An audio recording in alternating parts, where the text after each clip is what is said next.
Cannabis contains about 500 different chemical compounds. Most people are familiar with THC, the main chemical in cannabis that gets you high, but another important chemical in the plant is cannabidiol, or CBD. Along with THC, CBD is frequently used for medical purposes. The doses of these cannabinoids vary depending on the type of cannabis and how it's consumed.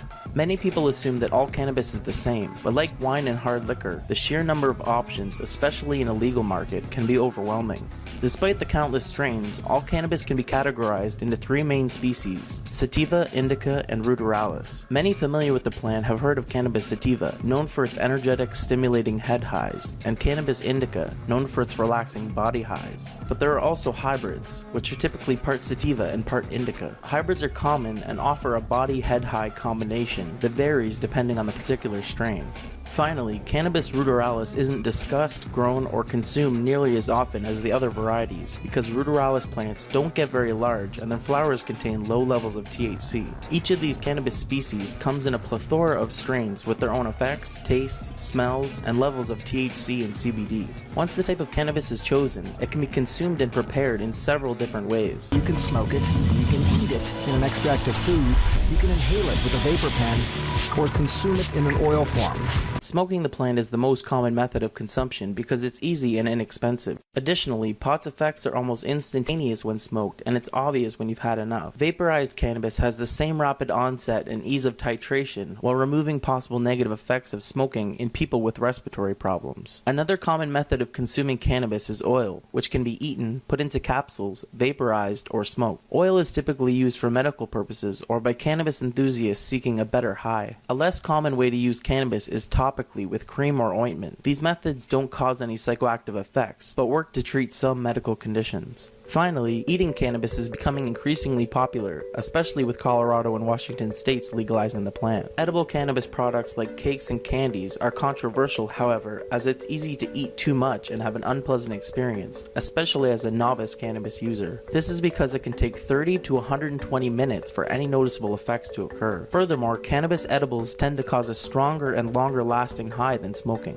While the effects of smoked cannabis last about 1 to 3 hours, the effects of eating cannabis can last about 6 to 10 hours. According to Mitch Earlywine, a professor of psychology at the State University of New York at Albany, eaten cannabis gets metabolized by the liver, so delta-9 THC becomes 11-hydroxy-THC, which passes the blood-brain barrier more rapidly and has more of a psychedelic effect than standard THC. Smoked or vaporized cannabis bypasses the liver and doesn't create the same 11-hydroxy-THC. Pulitzer Prize-winning New York Times columnist Maureen Dowd got really high.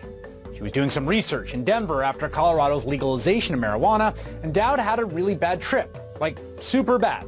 Dowd wrote it all up in a recent column. I felt a scary shudder go through my body and brain. I barely made it from the desk to the bed, where I lay curled up in a hallucinatory state for the next 8 hours. I was thirsty but couldn't move to get water or even turn on the lights. I was panting and paranoid, sure that when the room service waiter knocked and I didn't answer, he called the police and had me arrested for being unable to handle my candy. Oh, Maureen. Of course, she did that thing that nobody smart ever would do, is eat the whole bar, for crying out. If you actually read the labels on bars, and they have labels now, which they didn't in the black market for pot. As you might expect, Dowd has gotten a lot of response, including from this guy, Matt Brown, described as one of Maureen Dowd's primary marijuana industry contacts in Denver. Brown is the co-founder of My 420 Tours, featuring the Colorado Summer Mountain Cannabis Tour. He showed Dowd around town. As for the burning question, did you, warn Maureen Dowd of how potent those pot edibles can be? The answer, according to the cannabis, is yeah, man, yeah. She got the warning, Brown said. She did what all the reporters did. She listened, she bought some samples. I don't remember what exactly. Me and the owner of the dispensary and the assistant manager and the bud tender talked with her for 45 minutes at the shop. The article even implies Dowd could have avoided the whole super bad trip if she had just rolled a joint instead. Quote, she got some bud, some edibles, and when we got back to the hotel, she had to run off to a Mitt Romney documentary screening. She asked me, will you roll a joint for me? I don't know how to do it. But she had to run really quickly to the screening, and I was going to catch a flight the next day, and we were going to connect a few nights later, but it never worked out. But regardless of how uncomfortable an edible cannabis high may be for a newbie, unlike those who consume too much alcohol or prescription painkillers, according to Paul Armentano, Deputy Director of NORML, they're not going to suffer any long-term potential harm, toxicity, or lethal overdose. It's not as if people are going to the hospital and having their stomachs pumped after using cannabis, he said. We shouldn't base, one person's bad trip or use of drugs badly. Okay. If you had 8 servings of vodka and you were a lightweight and wrote about it, it would be pretty ugly. You'd be vomiting on your shoes. If you had 8 shots of Patron, if I did, I wouldn't be here right now. I'd be vomiting in Camille's bucket. You'd be in the ER, actually. I think I probably would. But why would you trip alone in your hotel room in the dark? She did so many things wrong here. And the other thing she did wrong that I hold her accountable for this is she took a little bit, didn't wait long enough, and it didn't work.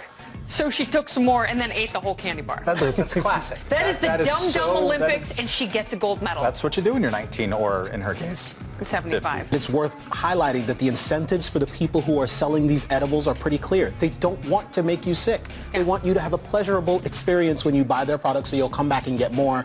I suspect that if these products didn't have the label, she said she wasn't warned at the store, although she did learn about it the next day, that it'll be clearly By the way, marked that's on the bad package. journalism. Folks will find out. That's bad journalism. She did not vet the product. She did not do her Didn't do her investigation. research. And I'm kind of ashamed. She binge ate pot. Nick Gillespie, a colleague at Reason, has a good point about this, that this is all actually part of the market discovery process here. That's right. And in fact, that's normal. That's what happens. We're going to get rid of prohibition, start legalizing things. People are going to engage in kinds of trials and error. And it's actually helpful to have people write about it and explain it. I mean, if someone reads this and realizes that they shouldn't eat an entire candy bar full of pot, that's not the worst thing in the world. The worst thing in the world, in my mind, is that they read that and come to the inaccurate conclusion that having that thing legally available is worse than having a black market when all kinds of worse things are available. So when cannabis is consumed, what happens to your body? To put it simply, the cannabinoids travel through your bloodstream to your brain, where the THC fits into receptors that are part of the brain's natural endocannabinoid system. This system helps control an array of functions, like emotions, memory, pain sensitivity, and appetite. Humans and many animals normally produce their own endocannabinoids that fit into these receptors, so by imitating their activity, THC can dramatically alter the same functions. THC also increases dopamine and other neurotransmitter activity in the brain. Dopamine is released naturally in response to food, sex, and other enjoyable things.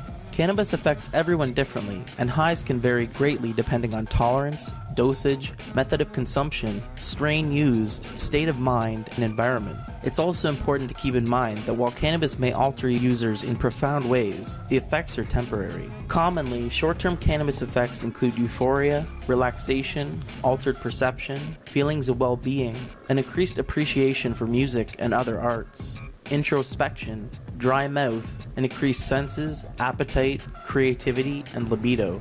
Memory disruptions, a warped sense of time, and paranoia are also possible short-term effects, especially for infrequent cannabis users. According to a 2012 study, THC can also increase heart rate. However, the sample size was a mere 16 male subjects, which is too small to reach an accurate conclusion. When you first smoke, that is, you light up a joint, a spliff, a blunt, receptors, which are throughout the brain, respond.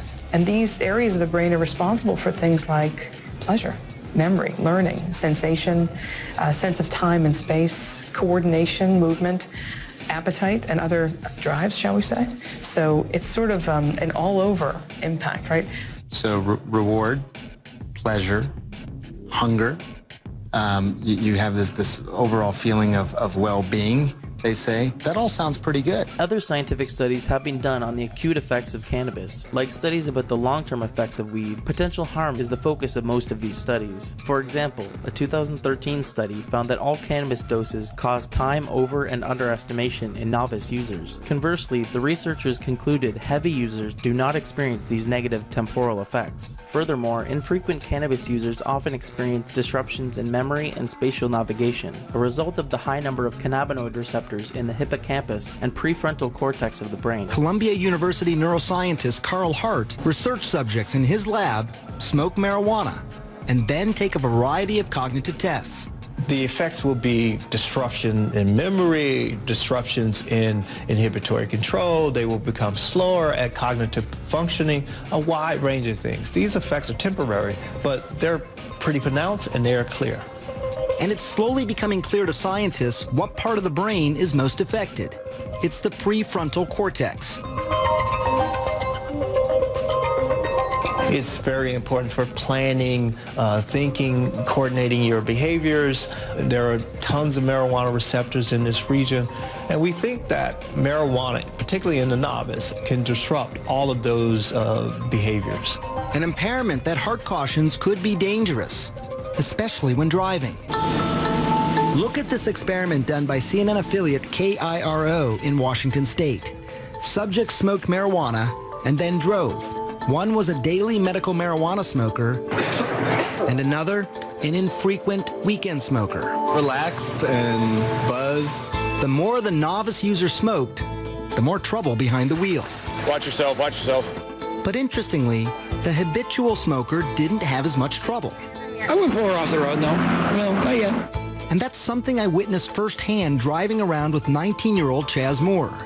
The day that I spent with him, he had been smoking all day long. Do you feel impaired at all? No, I don't. I feel normal. It turns out when you test people who have a lot of experience with cannabis, you don't see many disruptions. But if you test people who have sort of a limited history with cannabis, you can see some clear, pronounced disruptions. Additionally, 2 separate studies by researchers at the University of Western Ontario and Vanderbilt University suggest that cannabis may trigger or mute anxiety and fear in users via cannabinoid receptors in the amygdala. You can get paranoid, you can have disorganized thinking, you get disoriented, it can be uncomfortable, it can lead to panic attacks. Another common result of cannabis use is increased appetite, or the munchies, which is effective in treating nausea and appetite loss. Once again, this effect is caused by cannabinoid receptors in the brain, more specifically in the hypothalamus, which regulates appetite. In 2014, researchers in France concluded that THC causes users to smell and taste more intensely while mimicking the sensation of starvation in their brains. Additionally, researchers who published a study in 2012 found that dopamine created from THC acts on cannabinoid receptors in a part of the brain called the nucleus accumbens, increasing the pleasure of eating while high. Another positive phenomenon often associated with cannabis use is increased creativity, though the evidence is largely anecdotal. There's this phenomenon reported by many smokers over the years, especially famous artists, the ability to be more creative.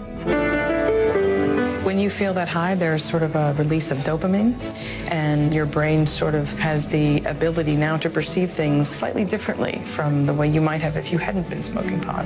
What you really see is this reduction in inhibitory function. A 2001 study found that using cannabis caused no increase in creativity, while a 2012 study by scientists in the UK found the opposite. Painter Amir, a successful artist, his canvases sell for up to $25,000.